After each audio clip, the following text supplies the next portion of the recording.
Alright guys, it is Quaman here today bringing you another Dragon Ball Z segment on did Goku need Frieza to kill Krillin in order to transform into a Super Saiyan, or would Goku have turned into a Super Saiyan on his own eventually?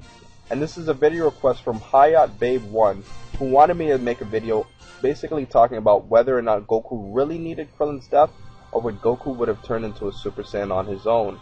So I hope you guys enjoy this upgraded quality, and let's get straight into the video. So, there are two sides of the argument when it comes to this topic. Those of you who say that Goku needed Krillin's death in order to transform into a Super Saiyan, and those of you who say that Goku did not necessarily need Krillin's death in order to transform into a Super Saiyan, and that Goku would have turned into a Super Saiyan on his own. So, I am personally in the middle of both of these arguments, even though I'm leaning more towards one side than the other. Now let's first start off by saying the argument that Goku needed Krillin's death in order to transform into a Super Saiyan. I can kind of see your arguments because of the fact that Krillin is a character who's been with Goku ever since Dragon Ball. We also see in Dragon Ball that when Tambourine had killed Krillin by snapping his neck, Goku went on a rampage and attacked Tambourine because of what he had done to Krillin.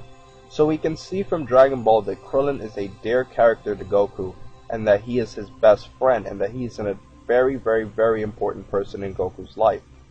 So when Frieza had killed Krillin, Frieza did not just kill any random guy, he killed somebody who was dear to Goku ever since Dragon Ball.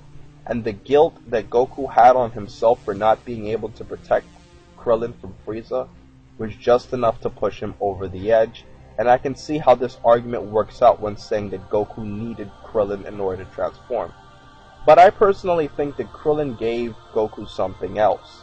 I think that Krillin's death gave Goku the realization that Frieza is a cold-blooded murderer who would kill anybody in his way to get what he wants.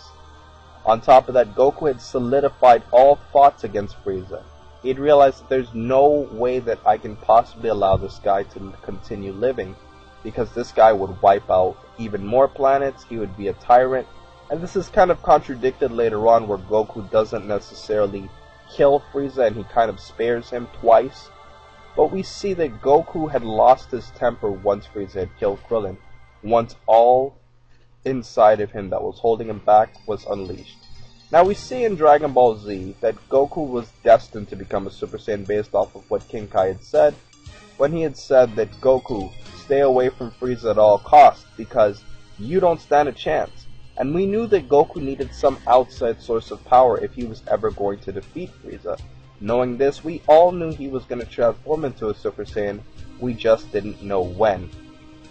But for the argument that Goku did not need Krillin in order to transform into a Super Saiyan, I can see your points just as well, because of the fact that the scenarios were already put in place for Goku to transform. First of all, Goku sees Piccolo get wounded right in front of his very eyes. After Piccolo being wounded, Goku sees Krillin die in front of his very eyes, and on top of that, Goku sees Frieza about to kill Gohan in front of his very eyes. So watching all of these events happening in a very short period of time was enough to push Goku over the edge. So at the end of the day, I have to make a decision as to whether or not I really think Goku needed Krillin's death in order to transform into a Super Saiyan, and I have to say I do not think that Goku needed Krillin's death in order to transform into a Super Saiyan, but it really helped the process of transforming. Simply because Goku was already becoming a Super Saiyan, he needed all of the reasons to transform, and he explains later to Gohan in Dragon Ball Z that in order to become a Super Saiyan, it's a need, not a desire. He needed to become a Super Saiyan in order to defeat Frieza, because if he didn't, everybody else would be killed, including himself.